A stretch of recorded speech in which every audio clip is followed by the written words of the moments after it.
오늘 우리에게 주신 말씀은 창세기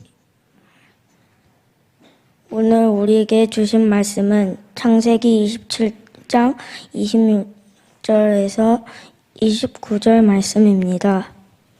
그의 아버지 이삭이 그에게 이르되 내 아들아 가까이 와서 내게 입맞추라. 그가 가까이 가서 그에게 입맞추니 아버지가 그의 옷에 향취를 맡고 그에게 축복하여 이르되 내 아들의 향취는 여호와께서 복 주신 밭의 향취로다. 하나님은 하늘의 이슬과 땅의 기름짐이며 풍성한 곡식과 포도주를 내게 주시기를 원하노라.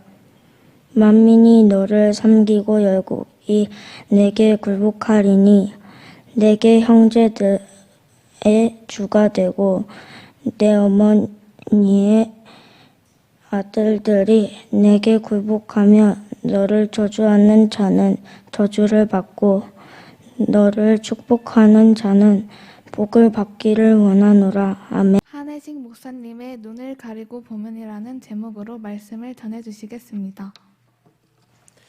할렐루야. 오늘 우리 아이들이 천국의 주인공이고 우리 교회의 또한 주인공으로 고백되어지고 또 대접받는 은혜의 시간 되어질 수 있기를 바랍니다.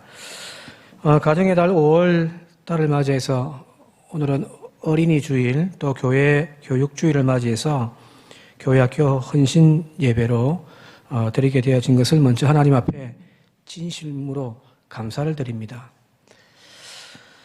오늘 이 교회 교육 주일을 맞이하여 아이들과 함께 예배 드릴 수 있다라고 하는 것이 얼마나 감사한 일인지 또 그리고 얼마나 또 당연하지 않는 특별한 은혜인지를 고백하지 않을 수가 없습니다.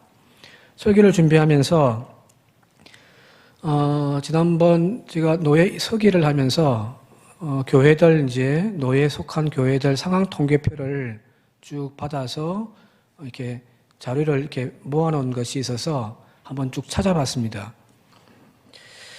그 자료들을 분석해 보니까 우리 노회에 그러니까 2019년도에 보고되어진 자료에 따르면 우리 노회에 소속되어진 교회가 46개 교회입니다.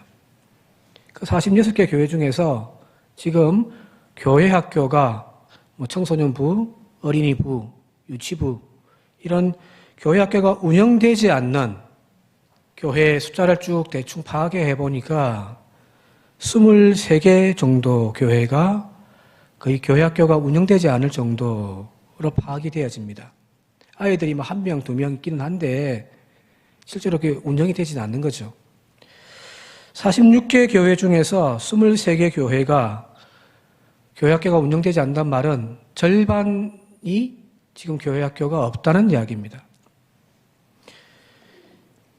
이것이 2019년도 통계니까 코로나 3년을 지나면서 더 많은 교회들이 교회 학교에서 아이들이 모여지지 못하고 또 교회 학교가 운영되지 못하는 그런 추세가 더 많아졌을 거라고 추측할 수가 있겠죠. 그죠? 남들은 교회에서 아이들이 사라지고 교회 학교라고 하는 이 한 기관이 없어져 버린 그런 상황 속에서 우리는 아이들이 있어서 다행히 예배 드릴 수 있다라고 하는 이 말이 사실은 조금 미안한 마음은 있습니다.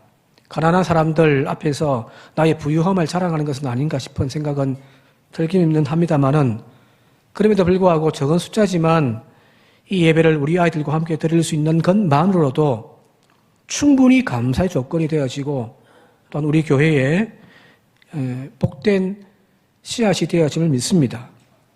오늘 이 예배를 통하여서 우리 교회 학교를 다시금 되돌아보고 함께 또 은혜를 나누고 함께 축복해 주는 귀한 복된 이 시간이 되어질 수 있기를 주님의 이름으로 축원드립니다.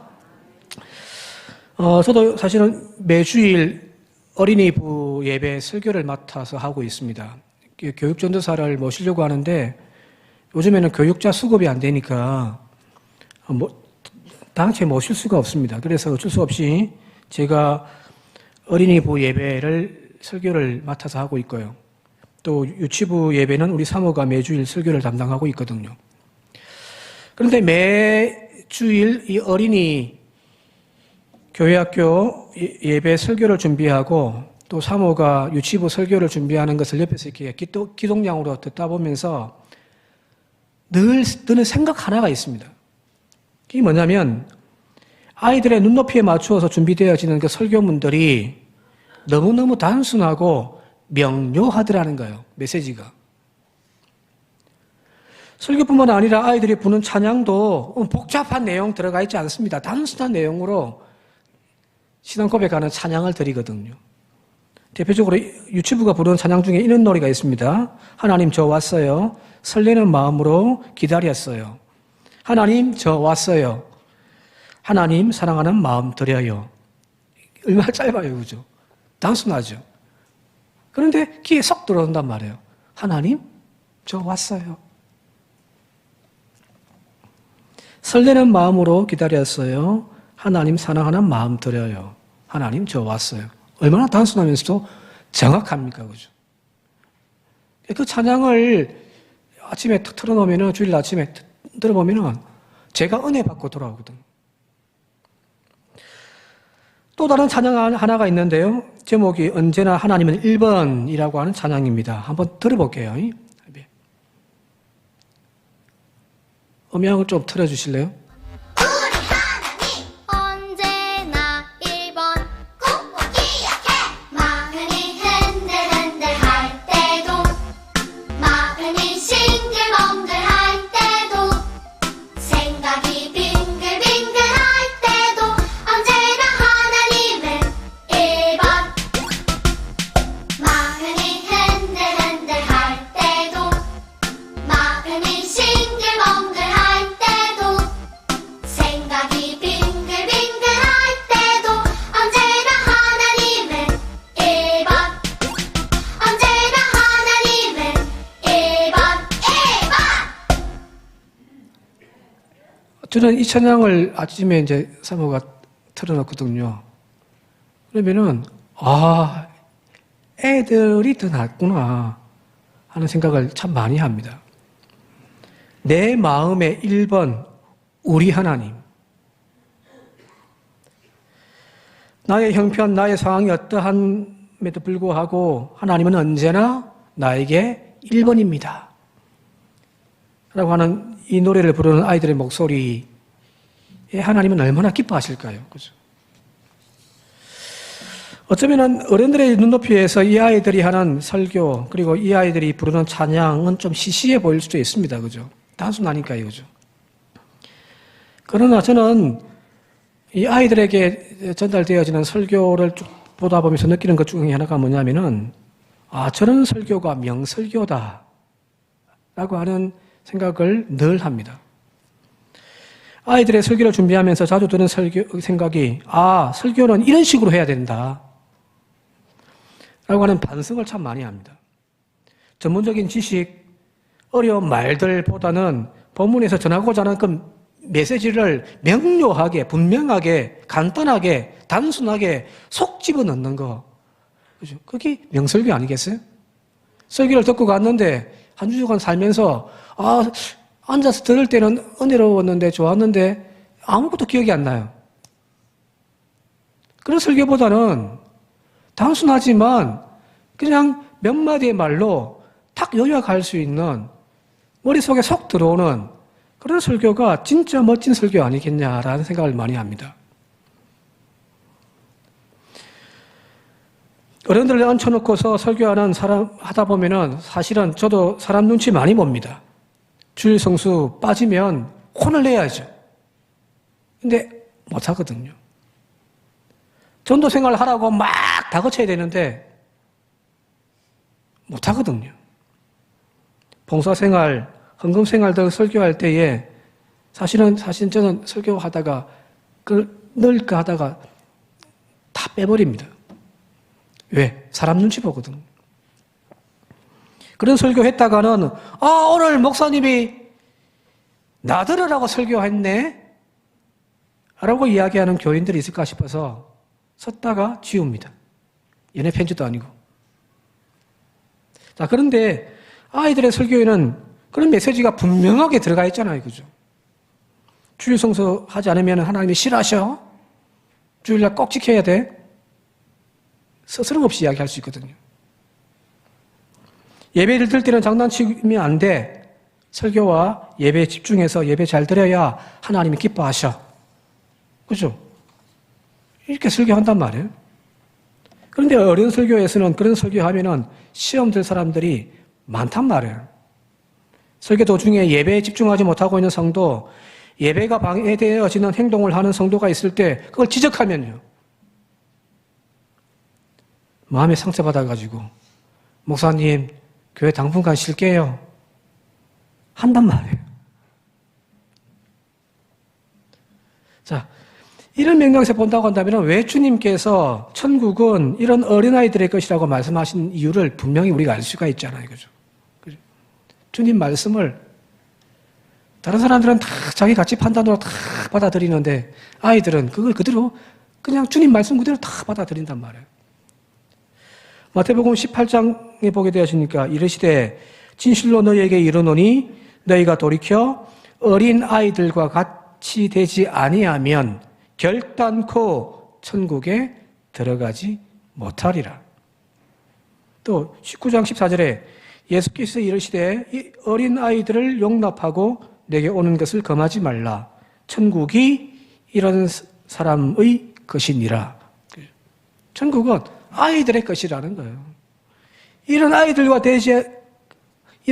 같이 되지 아니하면은 결코 우리는 천국에 들어갈 수가 없다고 주님 말씀하고 계시거든요. 이제 우리도 하나님 앞에 어린아이가 되었으면 좋겠습니다. 이 시간 우리가 교회학교 우리 아이들이 오늘 주인공이어서 교회 교육주일 또 어린이 주일로 하나님께 예배를 드립니다마는 사실은 저와 여러분들이 하나님 앞에 하나님의 이쁘고 귀한 자녀들이 되어줄 줄 믿습니다. 그러면 오늘 저와 여러분들이 바로 오늘 이 자리의 주인공이 되어질 수 있길 바라고요. 어린아이와 같은 심령으로 주님께 예배드리는 복된 귀한 이 시간이 되어질 수 있기를 주님 이름으로 축원드립니다. 자, 오늘 본문 말씀으로 이제 들어가 볼게요. 본문 말씀 들어가기 전에 그림 하나 좀 소개해 드리려고 하는데 이런 보시는 것은 바로 정의의 여신상이라는 겁니다. 보통 법원 앞에 가면 저기 이제 보통 서 있단 말이에요. 법을 대표하는 상징물로 이 정의의 여신상들이 법원 앞에 보통 다 서 있습니다. 어느 국가든지요. 보통 이 정의의 여신상을 보게 되어지면은 오른손에는 저울이 들려져 있고요. 왼손에는 칼이 들려져 있습니다. 이 저울은 바로 법의 형평성입니다. 법 앞에 모든 인간은 다 평등하다는 거예요. 죄의 무게만 재겠다는 거예요. 그의 신분이 뭐 어떠하든 그의 형편이 어떠하든 상관없이 법의 잣대로 공평하게 죄의 무게를 달겠다라고 하는 상징적인 의미를 가지고 있고요. 칼은 그 법을 엄정하게 집행하겠다라는 겁니다. 죄를 지었어요. 근데 법을 엄정하게 적용하지 못하면요. 누가 법을 지키겠습니까? 그죠? 이 칼이란 그 엄정함입니다. 자, 그런데 특이한 것은 유럽의 경우에요. 정의의 여신상을 보게 되어지면 이렇게 눈을 가리고 있습니다. 여러분 잘 보이시려나 모르겠는데 눈 가리개로 이렇게 가리고 있단 말이에요. 바로 이것은 보이는 대로 판단하지 말고 오직 저울로만 판단하라라고 하는 상징적인 표현이기도 합니다. 눈에 보이면 편견이 작용하잖아요, 이거죠. 저 사람은 큰 부자고 저 사람이 감옥 들어가면 우리나라 경제에 어려움이 있을 건데 이 가치 판단이 들어간단 말이에요. 편견이 들어가 버리죠. 그래서 솜방망이 처벌을 해버리면 그 법은 무용지물이잖아요, 이거죠. 보이는 대로 판단하지 않고 저울대로 판단하겠다. 그겁니다. 자, 그런데 우리나라의 대법원의 건물에 있는 에도 이 정의의 여신상이 이렇게 서 있는데 조금 달라요. 한번 보시면은 우리나라 대법원에 있는 정의의 여신상입니다. 유럽과 다르게 저울은 똑같이 들고 있는데 왼손에 들고 있는 것은 칼이 아니라 뭘 들고 있죠? 법전이에요. 헌법책을 딱 들고 있단 말이에요. 그게 법대로 하겠다라는. 또 한복을 입고 있습니다, 지금. 그리고 가장 큰 차이가 뭐냐면은 눈을 보시면은 눈가리를 했어요, 안 했어요? 안 하고 있습니다. 우리나라는 조금 달라요. 유전무죄, 무전유죄라고 말하는 것처럼 우리 사회를 대표하는 이 표현이 바로 그거잖아요. 돈 있는 사람은 무죄고 돈 없는 사람들은 유죄다. 그죠? 그만큼 우리 사회에서 법에 대한 신뢰도는 굉장히 낮습니다. 반농담 삼아서 어떤 분은 그렇게 이야기를 해요. 한국의 법원의 정의의 여신상이 눈을 가리고 있지 않기 때문이다. 물론 그런 이유로 이렇게 눈 가리게 하지 않은 것은 아닌데, 이제 빗대어서 하는 이야기겠죠. 칼이 아닌 법전을 들고 있기 때문에 칼의 엄정함을 법 적용하지 못하고 눈 가리개를 가지고 있지 않기 때문에 불공정하게 판단한다는 이야기예요. 부자에게는 손방망이, 돈 없어서 빵 하나 훔친 사람에게는 엄벌을 취해야 하는 그런 형국이 되어져 버린 겁니다. 눈을 감고 오직 저울로만 판단한다라고 하는 그 형평성과 법 앞에 모두가 평등하다라고 하는 그 정신이 우리에게는 없다라고 하는 자주 섞인 말이 아닌가 싶습니다. 자, 그 어떤 편견을 가지고 눈에 보이는 대로 판단하지 아니하고 오직 저울로만 공평하게 또한 평등하게 판단하겠다라고 하는 그 정의의 여신상의 눈 가리개가 그래서 더 의미가 있는 거죠. 그죠? 그래서 이불로 눈을 가려버리는 거예요. 자, 오늘 읽은 성경 본문에 창세기 27장에 보게 되어지면은 이삭이 야곱을 이제 축복해주는 이야기가 나오는데 이때 보게 되어지면은 축복할 때에 이삭의 눈이 이제 나이가 들어가지 노안이 들어서 보이지를 않았다라고 되어 있습니다. 이제 노안이 와가지고 눈이 보이지를 않는 거예요. 그러니까 앞에 서 있는 아들이 야곱인지 이삭인지도 구별을 못하는 거예요. 이삭은 지금 눈이 어두워 자신 앞에 서 있는 이 아들이 야곱인 것을 알아보지 못하고 네가 누구냐? 라고 이렇게 묻거든요. 이 야곱이 저는 에서입니다라고 속인단 말이에요. 그리고 야곱의 팔에 털이 있는지 없는지 또 직접 만져보기도 하고요. 그만큼 눈이 전혀 보이지 않았다는 이야기예요. 그리고 이제 속아서 이 이삭은 야곱에게 에서에게 줄 장자권의 축복을 야곱에게 그냥 다 부어 축복해버리거든. 자, 결과적으로 이삭이 리브가와 야곱에게 속았죠, 그죠? 그죠? 결과적으로 속았단 말이에요. 근데 역설적으로 이삭이 속은 그 상태에서 야곱에게 축복을 했다라는 것은 다르게 표현하면은 하나님의 본래의 계획을 성취한 결과를 낳게 되어지는 거죠. 그죠? 인간적인 생각, 그리고 그 당시의 관습에 따르면 당연히 큰 아들 에서가 지금 축복을 받는 것이 맞죠. 그러나 이삭의 눈이 어두워져서 보지를 못하니까 결과적으로는 야곱이 축복을 받게 되어졌는데 그것은 바로 에서와 야곱이 그 어머니 태중에 있을 때 그 리브가에게 하나님이 들려주신 하나님의 말씀대로 되어진 거란 말입니다. 사실 이삭은 무슨 이유에서 이 장자 에서를 편애했는지는 모르겠습니다. 근데 에서는 철저하게 큰아들 장자 이삭은 에서를 편애했습니다. 네 새끼, 네 새끼. 그런데 야곱은요, 또 이렇게 약간은 배제시켜버리거든요. 고대인들에게 있어서 장자에 대한 특별한 애정과 또 이 에서가 지극히 남자다웠단 말이에요. 외형도 털이 부슬부슬하고요. 또 사냥을 즐기는 그런 어떤 남자의 기질을 가지고 있는 것이 에서입니다. 근데 그가 또 장자란 말이에요. 이 집안을 안전하게 보호하고 세울 수 있는 인물감으로는 에서가 딱 맞아요. 아버지의 마음에 늘 흡족합니다. 아이고 우리 에서.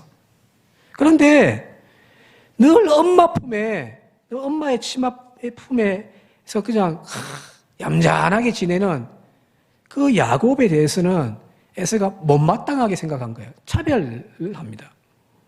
남자 아이 새끼가 저렇게 연약해가지고 늘 엄마 치마 품에 훅 들어가서 자라는 것이 저 장차 커서 어찌 될꼬? 그런 마음으로 야곱을 늘 보았을 거란 말이에요.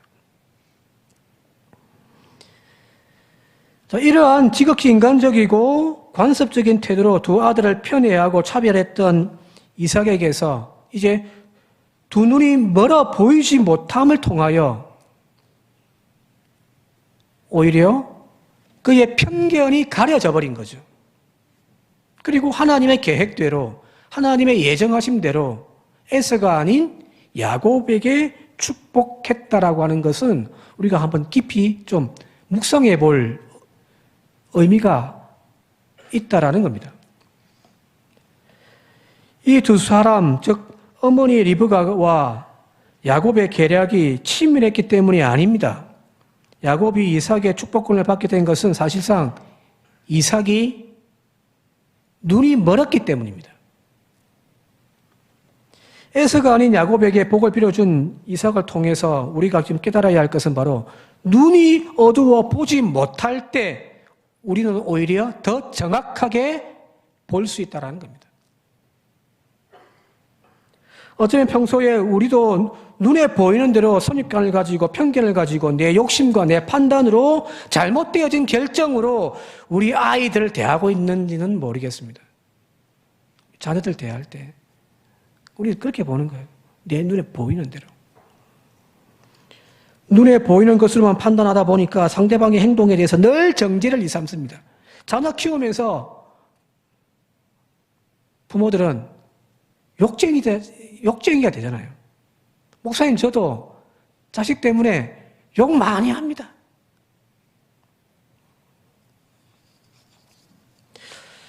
우리의 자녀들을 향하여서 우리가 이렇게 지금 행하고 있다는 거예요. 우리의 자녀에게 어떤 귀한 보석이 담겨 있는지, 하나님께서 이 자녀를 통하여서 어떤 크고 놀라운 계획을 가지고 계신지 인내하면서 기도하면서 바라보아야 할 우리인데, 오히려 우리는 부모의 욕심, 부모의 선입견으로 자식의 모습을 늘 못마땅하게 생각하는 거죠.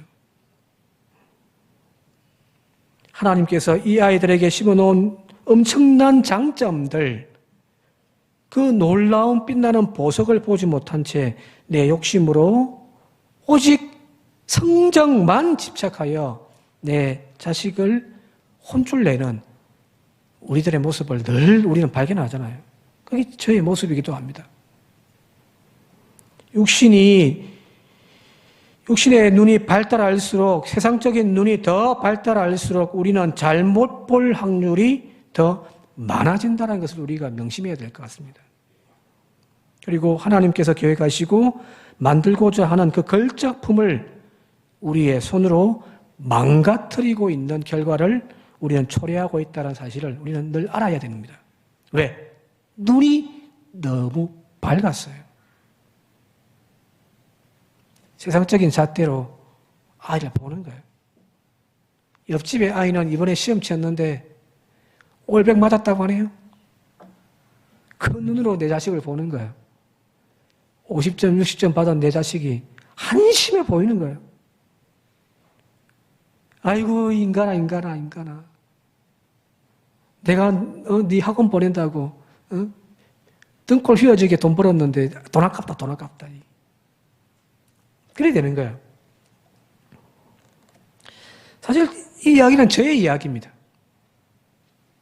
아직 자녀가 중학생인 저에게 이런 어리석은 경험들을 저는 날마다 반복하고 있거든요. 자식을 키우고 있는 학부모로서 저는 이런 점에서 자격 미달이고요. 목사라고 하지만 아직도 덜 된 그런 목사라는 생각을 늘 자식 앞에서는 저는 늘 느끼고 있습니다. 새벽마다 자녀를 위해서 기도하면서 그 기도의 내용이 하나님께서 저 딸에게 심어주신 그 복의 향기를 맡게 해달라고, 발견하게 해달라고 기도하기보다는 오히려 내 욕심을 투여하여서 기도하는 내 모습을 볼 때마다 참 부끄럽습니다. 그런 기도를 드리고 내 자신이 부끄러워서 하나님의 뜻이 이루어지도록 기도를 좀 바꿔보기도 해요, 사실은. 하나님, 저 아이가 하나님이 예정하신, 하나님이 그 아이에게 주신 그 복을 발견하고 자라게 해 주십시오. 이렇게 기도는 또 하고 돌아서는데 아이 앞에 설 때마다 다시 내 생각, 내 계획, 내 욕심으로 아이를 막 다그친단 말이에요. 이게 저만의 이야기인가요? 아직 아이들을 키우고 있는 부부들의 대부분의 모습은 아닌가 싶습니다. 어쩌면 여러분들의 과거의 모습이기도 할 거라 저는 생각합니다. 문제는요, 우리가 우리의 밝은 눈으로 아이들을 바라보고 있기 때문입니다. 이제는 그 눈 좀 감아 보셔도 좋지 않을까 싶습니다. 눈을 가려야 그 내면의 아름다움과 그 상대의 온전함을 볼 수 있기 때문입니다. 그 이유가 이제 그 다음에 나오는 거예요. 자, 눈이 멀었어요? 속았습니다. 아, 내 앞에 있는 아이가 에서구나 하고 이제 야곱에게 아들아 와서 나에게 입맞춤 하거라 하면서 이제 입맞춤을 하고 난 다음에 이제 이삭이 야곱에게 뭐라고 이야기를 하는지 27장, 오늘 27절 말씀입니다. 같이 한번 읽어볼까요? 27절 시작. 내 아들의 향취는 여호와께서 복 주신 밭의 향취로다. 이렇게 세 번역으로 읽어드리면요. 나의 아들에게서 나는 냄새는 주님께 복받은 밭의 냄새로구나 라고 하는 거예요. 무슨 말인가요? 눈으로 보지 못하는 지금 자신 앞에 무릎 꿇고 있는 그 아이에게서 그 아이의 향취를 맡은 거예요. 야곱이라는 사실을 알지 못하고 있지만은 그러나 그의 인격체의 향기 그대로를 다 맡은 거예요. 눈이 밝아 있을 때에는요, 평상시에 엄마 품에서 소꿉장난이나 하고 주방이나 들락거리는 그 야곱을 볼 때에는 아이고 못난 놈의 새끼, 아이고 모질이 저거 이렇게 보여졌는데 눈이 멀고 이제 내 앞에 꿇어 앉아있는 아이의 입맞춤을 통해서 그 아이의 향기를 맡았는데 근데 놀랍게 이 아이 속에 하나님이 복 주시는 그 밭의 향취가 냄새가 나더라는 거거든요. 이전까지는 몰랐어요. 야곱에게 이 하나님의 축복의 향취가 있다는 사실을 평생에 같이 살면서 맡아보지를 못한 거예요. 왜? 내 욕심에 눈이 멀었기 때문입니다.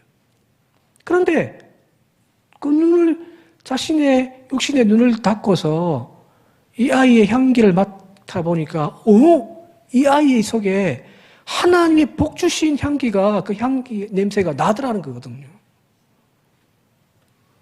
눈이 감겨지니까 비로소 이 아이의 본래의 모습이 보여졌다는 이야기입니다.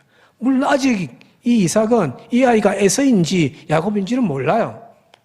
그러나 그 본연의 인격체의 향기를 그대로 맡은 거죠.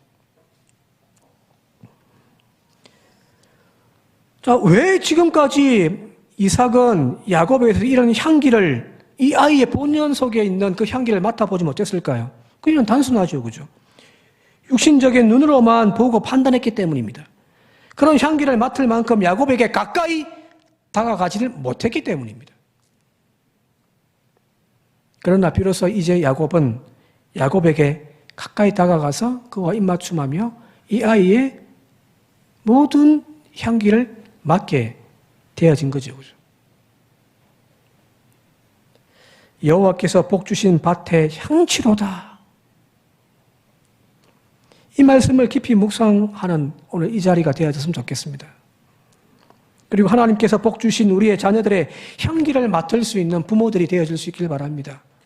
내 욕심에 눈으로 바라보고서 이렇게 되어야 한다. 그걸 못 따라가는 우리 아이들 향하여서 질타하고 이 못난 것들이라고 욕하기보다는 그 눈 감고 하나님이 이 아이들 속에 숨겨놓은 그 복의 향취를 맡을 수 있는 부모 세대들이 되어진다면 이 아이들은 참 행복하지 않을까요?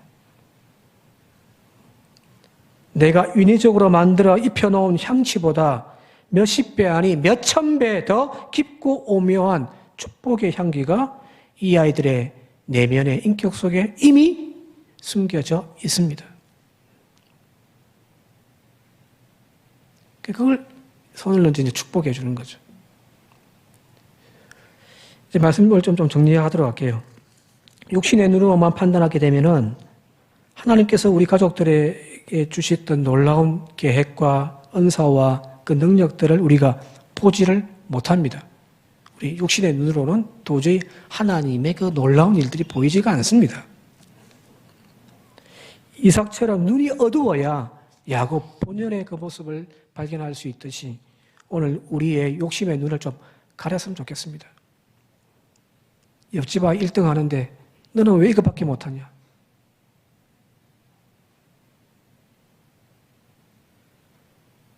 그 눈을 가려야 되는 거예요. 꼴등하면 어때요? 그죠? 시험 치고 행복하게 놀면 됐지. 자기가 좋아하는 것들 하면서 막 행복하는 아이의 모습 보면 그거로 충분한 거지.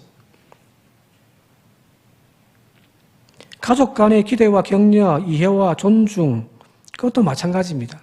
내 기준으로 눈 뜨고 살피니까 아내가 모자라 보이고 남편이 부족해 보이는 거예요. 자식도 그렇게 보이는 거고요. 이제 우리의 눈을 좀 감았으면 좋겠습니다. 교회 안에서 마찬가지인 겁니다. 저 옆에 저 모질이죠. 아니에요. 내 눈으로 그 흠집들을 살피니까 모자라 보이는 거예요. 그 눈을 감고 하나님이 그 영혼을 얼마나 축복하시는지를 그 향기를 맡을 수 있는 그런 우리 교회가 되어줄 수 있길 바랍니다. 그때 비로소 격려의 말, 칭찬의 말, 생명을 살리는 말, 축복의 말이 나오게 되어줄 줄 믿습니다. 이삭이 그 아들 야곱에게 축복하여 그 아이에게 축복이 임한 것이 아니에요. 부모는 그 아이 속에 있는 하나님의 축복의 씨앗을 발견하고 그것을 위하여 기도해 주는 것뿐인 거예요. 그죠? 오늘 여기 있는 우리 아이들이 바로 부모의 품속에서 건강하게 잘 자라되, 그러나 부모의 시선으로 바라보는 아이들이 아니라 하나님의 눈으로 바라보는 아이들의 모습을 발견하여서 이 아이들을 그 하나님이 그 영혼 속에 심겨놓은 놀라운 보석의 향기들을 그냥 이렇게 땅에 파먹고 사는 아이들이 아니라 그걸 발견하여 세상에 널리 선한 영향력을 끼치고 살아가는 아이들이 되어줄 수 있도록 잘 키우는 부모들, 우리 교회가 되어줄 수 있기를 주님 이름으로 축원드립니다. 함께 기도드리겠습니다. 고마우신 아버지 하나님, 저 아이들 속에 우리가 알지 못하는 크고 놀라운 비밀을 한 것들이 또 하나님의 축복이 있음을 믿습니다. 주여, 우리의 삐뚤어지고 인간적인 욕심으로 바라보던 그 눈을 이제 감게 해주셔서 이 아이들의 영혼 속에 있는 하나님의 축복의 밭의 향기를 맡을 수 있는 부모 세대들이 되어지게 하시고 또한 저희들이 되게 하여 주옵소서. 이 아이들을 향하여 끊임없이 축복하고 칭찬하고 격려하는 교회가 되게 하여 주셔서 저 아이들이 산정교회의 큰 미래의 주인공들이 되어지게 하시고 우리 사회에 꼭 필요한 일꾼들이 되어지도록 주님 축복하여 주옵소서. 예수님의 이름으로 축복 기도 드리옵나이다. 아멘.